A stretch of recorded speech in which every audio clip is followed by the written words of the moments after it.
Dorénavant, je vais hanter votre souffle. Je serai votre ombre dans l'obscurité.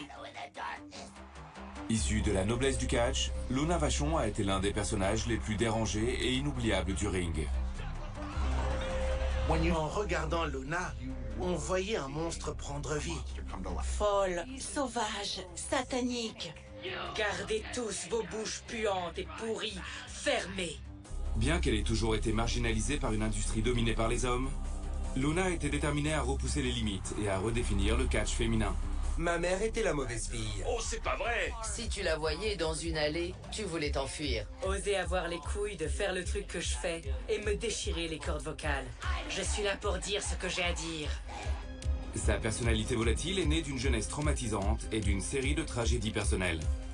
Elle n'a pas eu une enfance facile. Son père avait un groupe de catch, les catcheurs restaient chez eux. C'était une jolie fille. Ils ont profité d'elle. Alors qu'elle travaillait aux côtés de certaines des plus grandes stars du catch, ses combats avec ses addictions et sa santé mentale sont devenus insurmontables.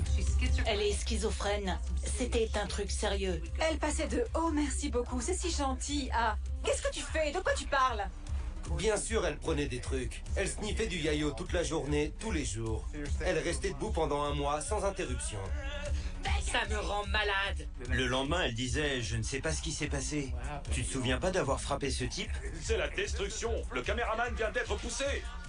Trahie par le monde qu'elle adorait, un dernier acte de défiance va déclencher son autodestruction. Elle a tenu tête à Vince devant tout le monde. Elle ne voulait pas être juste une paire de seins, elle voulait être une catcheuse. C'était ça, elle l'a été. Tu souffres, tu as mal, et tu te tournes vers d'autres choses. Et après, tu t'enflammes.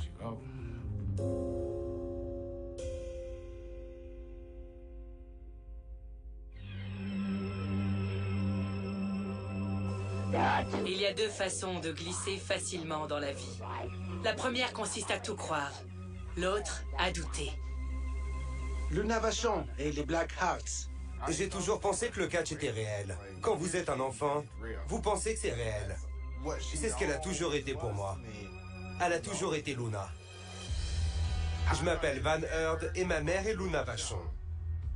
D'aussi loin que je me souvienne, j'étais si jeune, la crête, les cheveux décolorés, les extensions. Très, très bientôt, je vous ferai disparaître de cette terre. C'était dingue. Elle se pointait à mon école avec un serpent. Elle est venue me faire un câlin et le serpent m'a presque piqué. J'étais si gêné. C'est la vérité. Mais après, c'était normal pour moi. C'était ma mère. Je crois vraiment qu'elle aimait le catch plus que tout dans la vie. Sa passion était le catch professionnel. Tout ce dont elle me parlait dans ses moments les plus sombres, c'était le catch. Je suis David Heath, plus connu sous le nom de Gangrel, catcheur professionnel depuis 34 ans maintenant. Gangrel! Regardez ses dents! La première fois que j'ai rencontré Luna Vachon, c'était à un show de la Florida Championship Wrestling. Elle est entrée en défonçant la porte. Elle a crié « Viande fraîche » et m'a montré du doigt. J'étais le seul dans la salle. Puis elle est partie. Vous devez imaginer, c'était une fille avec une crête, du sang qui sort de son nez, une langue qui fait « Ah !» Elle m'a grogné dessus, j'étais terrifié. Après cette première rencontre, je voulais rien avoir à faire avec elle. Mais on est devenus amis, à tel point que je lui disais « Je ne sortirai jamais avec quelqu'un comme toi ». Et elle me disait « Je ne sortirai jamais avec quelqu'un comme toi non plus ». Je lui ai répondu « Je suis content qu'on soit d'accord là-dessus ». Et puis on a franchi les limites. Ma mère a plusieurs visages. Son vrai nom est Gertrude. Et elle me racontait des histoires terribles sur la façon dont elle devait se tenir devant la classe et dire à tout le monde qu'elle s'appelait Gertrude. Et puis, ils ont découvert que son père et ses oncles étaient les Vachons et qu'ils étaient les équipes les plus détestées de tous les temps. La famille Vachon est comme la noblesse du catch au Canada. Je suis Mick Foley, connu comme la légende du hardcore. L'oncle de Luna était Maurice Mad Dog Vachon. Sa tante était Viviane Vachon. Enlève tes pattes de là. Pour qui tu te prends? Le père de Luna était Paul Boucher Vachon. Tous les Vachons étaient bizarres, dans le bon sens du terme. D'un coup à l'autre, le boucher Paul Vachon a eu ses moments. Mon nom est Paul Boucher Vachon. Et je suis le père de Luna Vachon. Les origines de l'histoire de Luna avec la famille Vachon.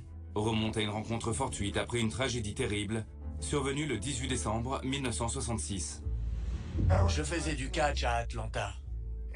J'étais dans un motel et j'ai entendu un coup de feu. J'ai ouvert la porte, j'ai regardé autour de moi et je n'ai rien vu.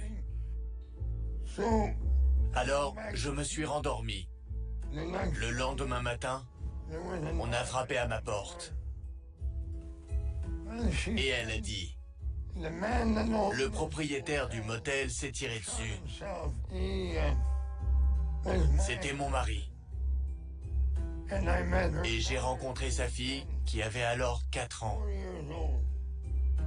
Elle est devenue ma fille parce que j'ai épousé la veuve. J'ai été le seul père que Luna n'ait jamais connu. Adoptée par la dynastie Vachon, Luna est immédiatement séduite par la célébrité de sa nouvelle famille. Ma tante était l'une des plus grandes catcheuses de tous les temps. Elle était considérée comme la reine du catch. Je vais lui casser la jambe. J'ai grandi en prenant la route et en nettoyant sa loge. Je l'aidais à mettre ses bigoudis dans ses cheveux et je ne voulais qu'une chose, être comme ma tante Viviane. Elle voulait absolument rejoindre ce panthéon et perpétuer la tradition. Ils ont essayé de l'en dissuader. Elle en a parlé à sa famille qui lui a dit « C'est une industrie très dure pour les femmes, mais rien ne pouvait l'arrêter. » Je m'appelle Janine Miossette. On m'appelait autrefois Mad Maxine ou Lady Maxine. Je mesure 1,85 m et j'ai toujours été athlétique. J'adore les costumes. Je suis une extravertie. Je me suis dit, pourquoi ne pas utiliser ce que Dieu m'a donné pour faire un coup d'éclat? Je suis partie me faire une crête. Je pense que Moolah a vu le potentiel argent en voyant ma coupe iroquois. La dernière protégée de Fabulous Moolah. S'entraîner chez Moolah, c'était comme aller à Harvard. C'était l'endroit où les femmes allaient pour devenir catcheuses professionnelles. Voici Fabulous Moolah. Alors qu'elle s'entraîne avec Fabulous Moolah, Mad Maxine rencontre une adolescente, Luna Vachon, qui a un désir ardent de suivre les traces de sa famille. Elle avait un visage d'enfant, très doux. Et quand on lui disait « Tu as un visage d'ange », elle était furieuse. Parce que tout ce qu'elle voulait, c'était être une dure à cuire. Je trépignais parce que je voyais ce qui se passait dans ce camp. Ces jeunes stagiaires, les petits agneaux comme je les appelle, ces jeunes femmes naïves qui pensaient faire confiance à Moolah, qui la voyaient comme une mère, alors qu'elle en profitait. Je ne l'ai jamais vraiment vue avoir peur de qui que ce soit, mais quand Moolah entrait dans une pièce, elle devenait super nerveuse et avait peur, comme si elle avait été battue. Moolah avait beaucoup de pouvoir sur elle. Elle lui disait « Tu dors avec moi ce soir, hein ?» J'ai entendu beaucoup d'histoires comme ça. Elle a raconté que Moolah l'avait envoyée chez ce type dans l'Ouest et que le type lui a dit qu'il payerait 500 $ pour prendre des photos. Elle ne savait pas qu'on ne pouvait pas faire confiance aux gens. Elle y est allée. Le type l'a attaquée, il a essayé de la violer. Elle l'a repoussé. Évidemment, on ne peut pas faire confiance à une personne qui fait ça à une fille de 16 ans. C'était épouvantable. Mais elle disait, Moolah est la seule entraîneuse en ville. Tu dois t'entraîner avec elle si tu veux réussir dans le business. Chaque fille qui s'est entraînée avec Moolah a une histoire de ce type. Je m'appelle Kim Sachs, je suis aussi connue sous le nom de Penelope Paradise. Ou encore la grande et puissante, belle mais mortelle Penelope Paradis. Elle avait de si grands espoirs, et elle avait tellement de volonté. Elle voulait être Hulk Hogan, elle voulait être la meilleure méchante qui soit. Luna quitte Moolah pour rejoindre la Championship Wrestling de Floride, où Kevin Sullivan et son armée des ténèbres terrifient les fans dans tout l'État. Kevin Sullivan avait un super état d'esprit. Il fallait pouvoir faire le show dans les mêmes villes chaque semaine. Il fallait le faire en s'investissant émotionnellement. Les catcheurs devaient jouer leur personnage presque 24 heures sur 24. J'ai fait des choses horribles dans le passé. Ils ne craignaient pas d'énerver les fans.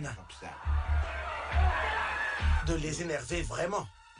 Le mal et les ténèbres ont toujours prévalu. J'ai vu un visage. Kevin avait réussi à terroriser la Floride. Tampa était morte de trouille devant lui. Pandémonium partout, bébé! Les gens pensaient qu'il leur jetait des sorts. Tous ces trucs diaboliques. Et personne n'avait vraiment vu un truc pareil avant. Mais les gens avaient légitimement peur de lui. Au nom du magazine Sports Review. En décembre 1985, Luna fait ses débuts en tant que journaliste sans prétention. Son personnage devient alors victime des sombres pouvoirs de Kevin Sullivan. Ma mère est arrivée en tant que journaliste. Et puis Kevin Sullivan est arrivé et lui a donné un coup sur le visage. Et tout d'un coup, elle s'est transformée en Luna. Elle était considérée comme folle et lunatique, ce qui est grosso modo la même chose, d'où le nom Lunatic Luna. Et maintenant Luna me donne tout. Elle s'est dépouillée de sa vanité. Elle s'est rasé la tête et a dessiné toutes ses veines sur son visage. Elle interagissait avec la caméra et les fans d'une manière vraiment monstrueuse. Je jure qu'elle est possédée! Ce n'est pas comme si, après les matchs, elle allait dans les coulisses et redevenait Luna. Elle continuait à prétendre que c'était qui elle était vraiment. Eh bien, c'est tout pour le coin des entraîneurs. Avec sa nouvelle carrière en plein essor, Luna s'adonne aux excès de l'époque. Il y avait de la drogue tous les jours à Miami dans les années 80. Tout le monde parlait de ça à l'époque. Si ma mémoire est bonne, il y avait du Quaalude, de la coke et de l'acide. Elle a repoussé toutes les limites qui se trouvaient en travers de son chemin. Comment peut-on avaler 100 pilules par jour? Comment peut-on même avoir 100 pilules par jour? Elle voulait que tout ait l'air beau et rose. On savait que ce n'était pas le cas, mais c'est ce qu'elle essayait de dépeindre du mieux possible. Je ne pense pas qu'elle ait eu une enfance très facile avec des catcheurs à la maison. Elle a prétendu avoir été violée, ce genre de choses. Et je pense qu'il y a eu des relations familiales inappropriées. Je ne connaissais pas du tout Viviane. Je ne l'ai jamais rencontrée. Elle ne parlait pas beaucoup d'elle. Elle disait juste qu'elle avait été abusée par sa tante. Elle ne disait rien de plus. Elle ne voulait pas que les gens le sachent. Si vous êtes une petite fille qui idolâtre quelqu'un, vous voulez faire des choses pour ressembler à cette personne. Et les gens risquent d'utiliser ça contre vous ensuite. Je pense que c'est ce qui lui est arrivé. J'étais pas là donc j'ai rien vu, mais je suis certain que c'est ce qui lui est arrivé. Et ça a sans doute été à l'origine de son autodestruction plus tard dans la vie. Ce qu'elle appelait amour n'était pas vraiment de l'amour. Connaissant la famille dont elle est issue, je ne crois pas que quelqu'un ait pu faire ça. Je n'y crois pas. Les folies de Luna Vachon captivent le public, mais les fans ignorent que son personnage excessif est né d'une lutte de toute une vie avec la santé mentale en dehors du ring. Depuis l'âge de 2 ans, son cas a été étudié à l'université d'Emery. Sa dépression, sa bipolarité, sa schizophrénie. Donc c'était les montagnes russes émotionnelles. Luna a cette image de dur à cuire, mais en réalité, elle était très timide. Beaucoup de gens l'appelaient Angèle. C'est comme ça que son père l'appelait, parce qu'elle détestait Gertrude ou Trudy. Mais donnez-lui 10 minutes et elle change complètement comme le temps en Floride. Elle changeait et devenait quelqu'un d'autre. Il y avait Angèle, Trudy, et puis il y avait Luna. Elle était chimiquement déséquilibrée. Elle était clairement bipolaire. Dans sa vie de tous les jours, on l'appelait Angel. Elle parlait avec cette voix d'enfant. Vous traîniez avec elle, et après un appel téléphonique qui l'énervait, tout d'un coup, elle devenait Luna, et restait folle pour le reste de la journée. Un jour, Luna et moi devions partager une chambre à Tampa. Et elle a pété un câble sans aucune raison. Une chose menant à une autre, on se bat d'un lit à un autre. Les lampes volent. On aurait pu croire qu'on s'entretuait. Et après, on devait aller catcher. Peu importe à quel point vous êtes en colère, à un moment, on vous calme et on vous dit « Tu dois t'arrêter ». C'était impossible avec elle. Elle disait toujours sur le ton de la blague « Je ferais mieux de prendre ma pilule bleue ». Elle savait qu'elle était borderline. Ça devait être difficile d'être son mari. Ouais, mais choisir Dickie n'était pas la meilleure option. Dirty Dick Slater. J'ai entendu qu'on t'appelle Filthy Richard dans Parts Unknown, mais c'est une autre histoire. Il a été mon premier beau-père. J'ai entendu dire qu'il frappait ma mère. Je n'ai jamais rien vu. Je ne les ai même pas vraiment vus se battre. Je ne les ai jamais vus se battre. Je ne l'ai jamais vu lever la main sur elle. Je l'ai vue avec des bleus après coup. Et je suis sûre qu'elle ne se les ait pas infligés elle-même. Et quand ils se sont séparés, je me suis dit tant mieux. Il était enfin sorti de sa vie. Je l'ai rencontrée au championnat de Floride. Terrifié par cette femme, j'ai juré de ne plus la revoir. Nez en sang, mort terrifiante, viande fraîche. Après ça, je me suis retrouvé avec un type nommé Tom Nash. On faisait un truc avec Blackheart et Tom la connaissait de l'école. Un mois ou deux plus tard, il me dit « Hey, Luna a appelé et elle veut s'entraîner avec nous. » Je lui ai dit « Non, je ne veux rien avoir à faire avec elle. » Mais je ne sais pas pourquoi, les forces de l'univers, la nature, peu importe. On monte dans la voiture, elle est sur le siège arrière. Il est à côté de moi, je conduis. Et puis elle se glisse sur le siège et elle commence à me frapper. « Pourquoi tu m'aimes pas? Pourquoi tu m'aimes pas ?» Elle a déchiré ma chemise. On arrive à la maison, le nom du gars était Rusty Brooks. Il avait un ring dans son jardin. Et sortie de nulle part, elle a sauté d'une corde. Elle s'est accrochée à moi et m'a mordu le dos. Elle était sur moi, comme un pitbull. Je n'arrivais plus à la faire partir. J'ai essayé de l'atteindre, elle était accrochée et elle continuait. J'ai fini par plonger dans les cordes et elle s'est détachée de moi. Et je l'ai mise contre un arbre et j'ai hurlé. Et il me dit non, c'est la fille de Dick Slater. Et je lui dis elle est folle, elle m'a mordu. Et il me dit mais c'est Luna, espèce d'idiot, détends-toi. Avant que cette cicatrice dans mon dos ne guérisse, c'est pourquoi je l'appelle la vampire originelle, parce qu'avant que la cicatrice ne guérisse, on était très amis. Avec Luna comme manager, Tom Nash et David Heath deviennent des incontournables du circuit du catch indépendant, sous le nom des Black Hearts. Écoute, ne t'inquiète pas pour le serpent. Tu devrais t'inquiéter des titres par équipe, parce qu'ils vont tomber entre les mains des Black Hearts. Tom avait le crush pour elle, et ils se sont mariés. Il l'adorait. Il l'aimait vraiment. Tom Nash et ma mère étaient mariés. Tom allait travailler et Dave se pointait. Donc c'était louche. Ils se sont disputés et il m'a accusé d'être sorti avec elle. Il s'est mis à dire beaucoup de trucs comme je sais que vous êtes ensemble.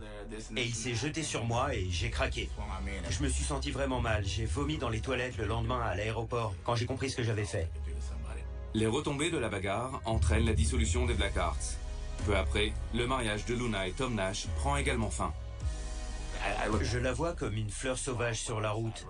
Vous avez déjà vu une belle fleur sauvage qui s'envole dans le vent? Si vous la cueillez et la mettez en cage, elle meurt. Vous devez donc juste admirer sa beauté de loin. C'était une belle personne, et elle avait beaucoup d'amour en elle. Elle voulait juste être aimée, et elle était si incomprise. Où a eu lieu le mariage? Ah, c'était génial, c'était à Halloween. J'avais un match de catch ce soir-là. Je suis rentré à la maison vers minuit, et on s'est mariés. À la place des alliances, on s'est fait des morsures de vampires. J'en ai ici et ici. Je l'ai sur la main qui me sert à boire, pour me rappeler de ne pas trop boire pour qu'elle ne me tue pas. Les jeunes mariés se produisent ensemble dans le monde entier, avec l'intention d'intégrer un jour la World Wrestling Federation. Elle m'envoyait des trucs pour être engagée, elle m'envoyait des trucs de Porto Rico, avec elle et moi dedans. Et à la fin, elle seule était engagée. Je ne vais pas mentir, j'étais jaloux, mais j'étais super heureux pour elle en même temps. Le 4 avril 1993, les rêves de Luna se réalisent. Elle fait ses débuts à la WWF sur la plus grande scène du catch, WrestleMania. Je regardais WrestleMania et tout à coup, ma mère sort avec Shawn Michaels. Ils sont au César Palace dehors. Et puis, elle et Sherry Martel s'y mettent. Oh, elle fait une corde à linge à Sherry. Bon sang, elle a coincé. Luna Vachon, elle soulève Sherry. Je me disais, oh mon Dieu, elle l'a fait. C'était son rêve, et elle est là. Elle a été la première femme dans un jeu vidéo. Le jeu s'appelait WWF Raw. On a pris la console juste pour ce jeu. Et moi, Luna Vachon, je serai la déesse du cercle carré.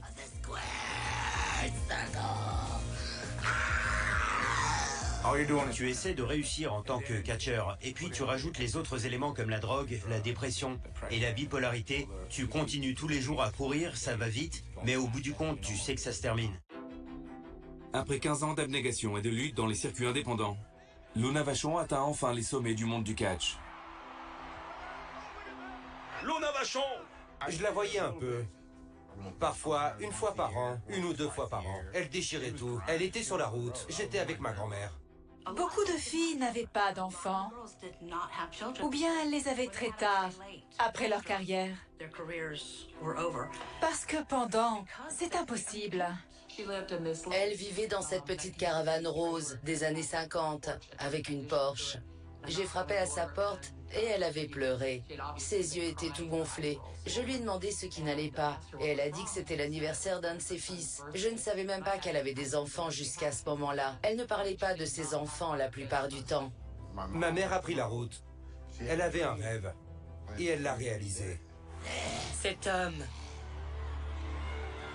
me rend chaude. Quelques mois plus tard, Luna est associée à la star de la WWF Bam Bam Bigelow. Mais alors qu'elle apparaît régulièrement à la télévision nationale, Luna a rarement l'occasion de montrer ses talents sur le ring. À cette époque, la WWE et les États-Unis en général n'accordaient pas beaucoup d'importance au catch féminin. Donc, les femmes qui étaient vraiment talentueuses sur le ring étaient souvent employées comme managers. Luna était une vraie catcheuse. Elle était une vraie catcheuse hardcore et elle n'aurait jamais dû être reléguée au statut de valet. On avait 5 à 6 filles dans l'équipe. C'était notre effectif à l'époque de la fédération. Vraiment? Je m'appelle Debra. Mes fans de catch me connaissent sous le nom de Médusa. À l'extérieur! Elle attaque! Il n'y avait pas vraiment de division féminine. Il n'y avait rien qu'ils faisaient vraiment bien avec les femmes. C'était un comité d'hommes. Juste des hommes autour d'une table ronde, ne sachant pas quoi faire avec les femmes. Pourquoi on n'a pas nos noms sur le putain de journal? C'était les hommes, les hommes, les hommes et les autres. On était les autres la plupart du temps. Ça nous énervait vraiment. Luna et moi n'aimions pas ça du tout. On a toujours dit que les filles devaient travailler 100% plus dur pour obtenir 10% de reconnaissance. 90% des gars étaient de parfaits gentlemen. Ils étaient bien. Il y a toujours ces 10%. Il y en a toujours un ou deux dans la loge qui sont des petits malins. Luna passait devant eux en disant « Mon clito est plus gros que ta putain de bite ». C'est le genre de truc qu'elle faisait. On était au Canada et on faisait du catch. Et j'ai dit, Luna, tu sais, à ce stade, je m'en fous. Je veux te donner la ceinture. Et elle m'a dit, je peux pas faire ça, mec. Je ne peux pas. J'ai dit, ouais, je vais renoncer à la ceinture. Qu'est-ce qu'ils vont faire, me virer? D'accord, peu importe. J'en ai juste marre qu'ils ne fassent rien de plus avec nous, les femmes. Et surtout avec toi. Et ils n'ont pas l'audace, juste une fois, au Canada surtout, de te donner la ceinture? Vraiment? J'ai dit, allons-y. Quand on rentre à la maison, on fait badaboum, badaboum, badaboum. Tu fais un comeback rapide et tu te mets sur moi. 1, 2, 3. Elle fait, t'es sérieuse? Tu ferais ça pour moi? J'ai dit, ouais, faisons-le. Je vais m'allonger et te donner la ceinture. Et elle a perdu la boule. Elle pleurait et disait, je ne peux pas le faire, je ne le ferai pas. Je ne laisserai pas te virer pour un truc pareil. Je me souviens, j'étais allongée, je me préparais pour le décompte. Et elle m'a relevée, elle ne voulait pas le faire. Et je lui dis, putain, on va le faire. Elle ne voulait pas le faire. J'ai essayé. Elle n'a jamais eu la ceinture. Elle n'a jamais eu le titre. Frustrée par le manque d'opportunités pour les catcheuses, Luna se rapproche de Sherry Martel, une autre catcheuse talentueuse rétrogradée au statut de manager. Je me comporte comme n'importe quelle bonne épouse. Mean Jean, je vais rester aux côtés de mon homme. Chérie, allons-y! Oui, Sean. En route, sensationnel chéri! Elle aimait Sherry, elle l'adorait. Elles étaient amies, elles voyageaient ensemble. Elles étaient collées. Elle rentrait à la maison et Luna dormait pendant 3 jours. Je pouvais lui donner des coups de bâton, elle ne réagissait pas. Moi, je ne savais rien des pilules, des placidyles, ce genre de trucs. Alors quand j'ai découvert qu'elle prenait ses pilules avec Sherry et que je lui en ai parlé, ça ne s'est pas très bien passé. Je pense que c'était ses moments les plus sombres. Elle était hors de contrôle, elle n'avait plus de limites. Elle aurait pu mourir n'importe quand. C'était vraiment mauvais. Luna aurait pu être au sommet. Et il n'y avait aucune raison pour qu'elle n'y arrive pas. C'est juste qu'entre les déficiences mentales liées à ce qu'elle avait et les drogues, Ils m'ont mis en cure de désintox parce que je buvais. Et quand je suis arrivé en désintox, ils m'ont viré. Ils disaient c'est pour son bien. Ils disaient qu'ils étaient inquiets pour sa santé mentale. Il y a des choses positives que vous avez apprises en grandissant comme ça? Ouais, ne prenez pas de drogue. Vraiment. Elle a probablement choisi de se noyer dans la drogue parce qu'elle voulait oublier. C'est comme une façade. Parfois, quand on est absorbé et pris dans tout ça, on se perd. Elle essayait toujours de se suicider. Elle a essayé plusieurs fois. Il y avait de grandes cicatrices sur ses poignets. C'est bizarre. Tu regardes ta mère et tu te dis, pourquoi tu fais ça? Vous voyez ce que je veux dire? Pourquoi tu fais ça? Malgré ses difficultés personnelles, Luna Vachon est recommandée par sa vieille amie Nancy Sullivan, alias Woman, auprès de la fédération indépendante ECW. Les fans de la ECW ont vraiment adopté Luna. Ils savaient démasquer les imposteurs et repérer les vrais catcheurs. Ils ont vu en elle quelqu'un sur qui ils pouvaient s'investir émotionnellement, qui pouvait s'intégrer aux autres. Et personne ne doutait qu'elle pouvait botter le cul de Stevie Richards. Et voilà, Luna! Elle était la reine de l'extrême. Ce n'était pas des conneries. Elle était dans son élément. Et Richard, la tête première dans la cage. Luna adore ça. Ça l'a beaucoup amusé d'être une femme contre un homme dans la cage. Et étant la première, elle aimait l'idée de repousser les limites. Elle saute sur Richard. 1, 2. Et Luna entre dans l'histoire en remportant le tout premier match en cage entre un homme et une femme. J'ai adoré faire équipe avec Luna. Il y a une photo de nous accrochés à une cage en acier et grognant. Elle pouvait divertir les gens n'importe où dans le monde. Et elle pouvait se mesurer à n'importe qui. Et j'inclus les hommes quand je dis n'importe qui. La salope est de retour. C'est le diable incarné. À la fin des années 90, la WWF s'oriente vers des scénarios de plus en plus provocants. Et Luna Vachon s'intègre parfaitement à l'équipe. Elle finit par rejoindre la fédération, mais elle est de nouveau reléguée à un rôle secondaire. Avoir des femmes qui font office de valet, être étouffées et ne pas pouvoir travailler, ça m'énervait. Tu veux catcher quand tu es une catcheuse, non? Alors que l'association de Luna avec Goldust finit par la ramener sur le ring, elle se heurte à la nouvelle orientation de la WWF pour le catch féminin. Pour aggraver les choses, Luna est censée perdre un match très médiatisé contre Sable, un mannequin destiné à devenir une superstar du catch, mais qui n'a aucune expérience du ring. Luna, petite salope. Elle a dit, je n'ai pas à apprendre à prendre des coups parce que Vince m'a dit que je serais championne. Ça a été un moment terrible, sachant le prix que j'avais payé. Ma famille a cessé de me parler parce que je voulais être une femme dans ce métier. Et mes enfants grandissaient sans moi. Je grandissais sans eux. Tout pour le catch. Ça m'a effondrée. Sable n'était pas une catcheuse. Et Sable était une belle femme. Elle l'est probablement encore, je ne sais pas. Mais elle ne voulait pas avoir des gratinures, de cicatrices ou de bleus. Ce n'était pas son truc. À WrestleMania 14, Luna réussit à faire paraître Sable comme une future championne féminine. Et c'est parti. Double essai de prise. C'est parti.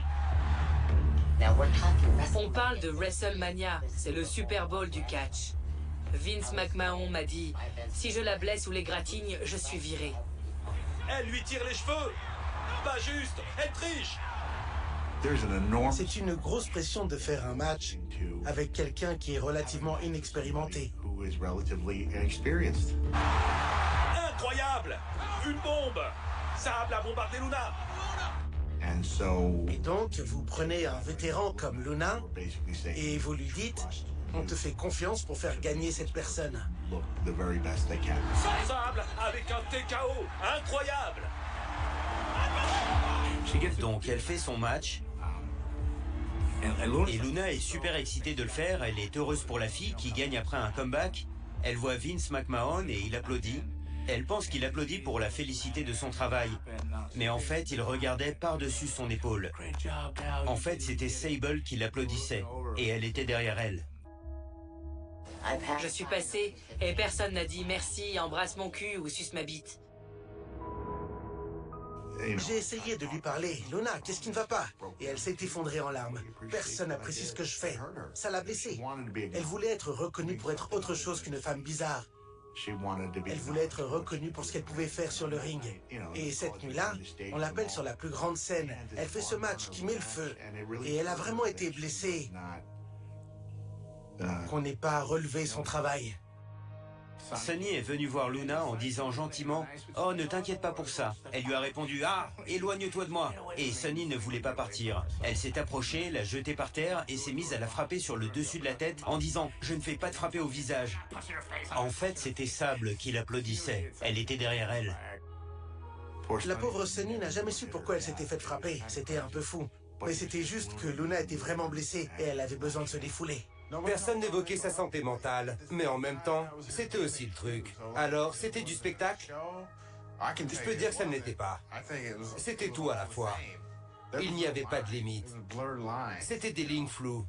Luna, Angel, Trudy, maman. Personne ne parlait de cette merde, de la maladie mentale des gens. Ils ont vu et ils ont eu peur, et ils n'ont rien dit. Elle n'a pas été acceptée dans ce business au niveau qu'elle pensait mériter par rapport à ses compétences, son travail et ce qu'elle apportait à cette industrie. Découvrons nos candidates pour le tout premier concours de Miss Rumble 2000. La direction créative de la WWF pour le catch féminin est de plus en plus contrariée par le désir de Luna de montrer ses prouesses sur le ring, ce qui rend inévitable une confrontation finale avec le PDG Vince McMahon. Quand l'attitude Era a commencé, ce n'était que de la sexualité. Je ne pouvais pas croire que Luna supportait cette merde, vraiment, parce qu'elle était tellement old school comme moi. Elle se sentait vraiment sous pression. Elle ne se sentait pas belle. Quand tu as des mannequins autour de toi, tu ne peux pas être bien. Est-ce qu'elle a dit viens le prendre? C'est là qu'ils vont appuyer sur le bouton pause de la cassette. Il voulait que Luna enlève son haut et dise « Vous avez passé toutes ces années à me rendre laide et maintenant vous me demandez de... » Et elle s'est levée devant Vince, devant tout le monde. Je suppose qu'on a ce qu'on voit, d'accord? Vous me demandez mon avis, je ne sais pas. Ils ne l'ont pas virée pour avoir refusé de l'enlever et de lui avoir tenu tête. Je pense qu'ils ont attendu une semaine ou deux et ensuite ils ont utilisé ça contre elle comme excuse pour la virer. Après plusieurs incidents en coulisses et un comportement de plus en plus erratique, Luna est renvoyée de la WWF. Oser être différente. Oser avoir les couilles de faire les trucs que je fais. Et de me déchirer les cordes vocales au point que je ne ressemble plus à une femme. Je pouvais me prendre une balle pour Vince McMahon. Me prendre un train en pleine figure pour Vince McMahon. Ça n'avait rien à voir avec l'argent. Ça a juste à voir avec le fait que je me soucie de ce métier et des femmes dans ce métier. Et de vouloir que les choses soient différentes. Quand elle s'est faite virer, elle est rentrée à la maison et elle a dit « Je suis dans la chambre, vampire ». J'ai secoué la tête et j'ai rigolé en voyant ça. Dans la cocaïne, elle avait écrit « Va te faire foutre, Vince ». Elle fait « Regarde » et elle a commencé. J'ai fait « Oh ». Ensuite, ça a été la descente aux enfers. Une soirée tranquille, ça pouvait être quelques parties de billard, 10 ecstasy, quelque chose comme ça. Je ne comprenais pas son besoin d'en prendre toujours plus. Il m'en faut plus, allons en chercher. Je disais non. C'est finalement ce qui nous a séparés. Il a été assez intelligent pour partir. C'était mauvais à ce moment, oui. Il me l'a dit. Il n'avait pas le choix. Il devait partir. Sinon, ils seraient morts tous les deux. Parfois, quand on parlait, elle évoquait l'idée qu'on se remette ensemble. Je lui ai dit on ne peut pas. Alors je suis parti aussi loin que possible, en Californie. Mais je me suis marié et ce n'était pas la bonne chose à faire. J'ai fait tout ce que j'ai pu pour ne pas revenir. Luna était dans un moment calme et elle essayait d'être normale. Elle ne faisait plus de catch, elle était serveuse. Et un jour, elle est venue chez moi. Elle a frappé à la porte et j'ai ouvert. Elle est rentrée en courant avec une arme à la main. Je ne sais pas d'où venait cette arme. Je lui ai demandé si quelqu'un la poursuivait. Elle parlait comme une folle. J'ai dû éloigner l'arme d'elle. Et je n'ai jamais su ce qui s'était passé. Mais elle était frénétique. Elle était folle. Je ne pouvais pas avoir ça avec mes enfants à côté. J'ai dit, Luna, j'ai des enfants. Et je ne vais pas tourner autour du pot. Je ne peux pas t'accueillir. Tu n'es pas assez stable. Ça ne va pas marcher. Elle n'avait pas le contrôle total de sa vie. Et donc, il y a ce vrai sentiment de gratification qui vient du fait de pouvoir tenir une foule dans le creux de sa main. Luna est malade. Elle va tout en haut. Tu n'as pas tout en main durant 23 heures et 45 minutes d'une journée, mais pendant les 15 minutes où tu es sur le ring, tu as le contrôle total. Et c'est un sentiment puissant. Le plus grand défi auquel on est tous confrontés est de trouver quelque chose qui nous fasse ressentir ce qu'on a ressenti quand on était sur le ring. Et je ne sais pas si Luna a pu trouver cette chose. Comment votre relation avec votre mère a-t-elle changé après qu'elle a quitté le catch? On ne se parlait pas beaucoup parce que j'étais dans une école de cuisine. J'étais au Texas, elle était en Floride. Je me souviens qu'elle conduisait une dépanneuse. Elle traînait avec des motards, hors la loi. Je ne sais pas pourquoi. Elle n'a jamais rencontré ma fille parce qu'elle pensait qu'elle n'était pas assez bien. C'est à cause de cette maladie mentale. J'ai parlé à Luna une dernière fois, quelques semaines avant qu'elle ne nous quitte. J'ai été très surpris, car elle m'avait dit qu'elle allait bien. Ça a été un choc. Comment avez-vous appris qu'elle était décédée? Je prenais l'avion pour préparer un dîner de chef dans l'Ohio. Et ma grand-mère m'a appelé pour me dire qu'elle venait de la trouver morte. Ça a dû être un moment difficile pour elle. Vous ne voulez jamais voir vos enfants mourir avant vous. J'ai entendu dire qu'elle s'était étouffée, mais j'ai aussi entendu que c'était une overdose. Un mauvais mélange. Ça peut être l'un ou l'autre, mais je m'en fiche. Elle n'est plus là, c'est dur. Je ne me soucie pas vraiment de la façon dont elle est morte. Le 27 août 2010, le combat de Luna Vachon contre la toxicomanie et la maladie mentale prend fin. Vous savez, le but est de vraiment aimer les gens et de les comprendre pendant qu'ils sont en vie. Personne ne survit à ce monde. On a perdu tellement de gens dans ce business. Pas seulement à cause des drogues, des pilules et des stéroïdes, mais aussi à cause de la santé mentale. Je crois sincèrement qu'il aurait pu y avoir beaucoup d'aide pour beaucoup de talents dans notre industrie. Notre industrie doit faire mieux. Je me souviens avoir beaucoup souffert. Ça m'a fait vraiment mal. Je l'adorais. Je pensais que sa famille et ses fans apprécieraient une sorte d'éloge funèbre. Et donc, j'aimerais lire ceci, si je peux. J'ai dit, dans un monde plein de papillons, il fallait avoir des couilles pour être une chenille. J'adore cette citation de Luna, et je ne peux pas m'empêcher d'espérer que cette vie n'était qu'une chrysalide pour elle. Que pour une femme qui n'a jamais semblé complètement à l'aise dans sa peau, cette vie n'était qu'un prélude pour devenir le magnifique papillon que Dieu a toujours voulu qu'elle soit. Mais ce serait trop facile et tellement anti-Luna. Il y a déjà assez de beaux papillons dans le monde. Peut-être devrions-nous être capables d'apprécier la beauté de la chenille sans avoir besoin ou envie qu'elle change pour notre plaisir. Peut-être que Luna était parfaite telle qu'elle était. Peut-être qu'elle était exactement ce qu'elle était censée être. Elle a toujours cru qu'elle n'était pas assez jolie pour être catcheuse. Elle ne se trouvait pas belle. Ses yeux étaient verts. Ils étaient magnifiques, mais les gens ont juste vu cette Luna. Ils ont vu ce caractère, ce personnage. Mais ils n'ont jamais vu Trudy ou Angèle, ou regardé qui elle était à l'intérieur, et voir son innocence authentique. Les gens disent « Comment avez-vous fait pour rester ensemble si longtemps ?» Je réponds « Si vous voulez que je sois honnête, je pense que j'étais inquiet que personne d'autre ne puisse s'occuper d'elle. Je l'aimais tellement. Mais est-ce qu'on aurait dû rester ensemble aussi longtemps? Non. Est-ce qu'on était autodestructeur et explosif? Oui. Mais je me sens très coupable de sa mort. J'ai l'impression de ne pas avoir été là pour m'occuper d'elle. Peut-être que c'était égoïste de ma part, c'était probablement égoïste. Mais je ne pense pas qu'on aurait pu s'en sortir tous les deux. On aurait tous les deux eu un destin tragique. Je suis désolé pour ça aussi parce qu'elle me manque. Je suis désolé d'avoir été égoïste. Ne pas avoir de funérailles a été pour moi l'une des choses les plus difficiles à accepter. Quand Luna est morte, elle aurait voulu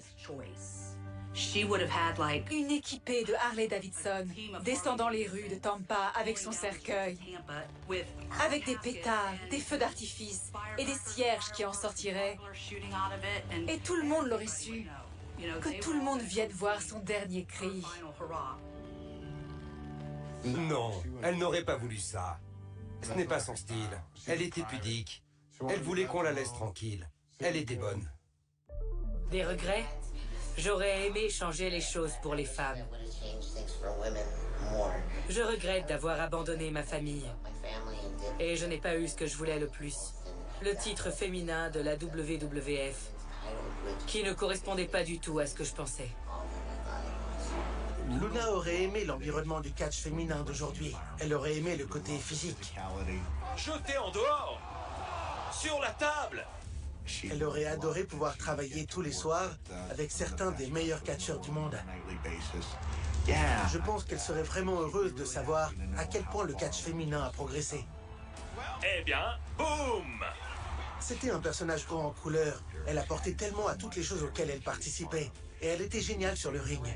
Il n'y a personne comme elle. Elle était originale, ça c'est sûr.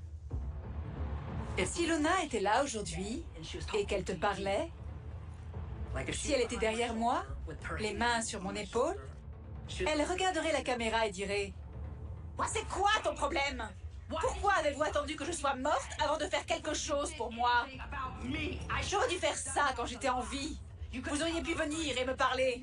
Tu n'aurais pas eu cette petite salope qui m'imitait. » C'est ce qu'elle aurait dit.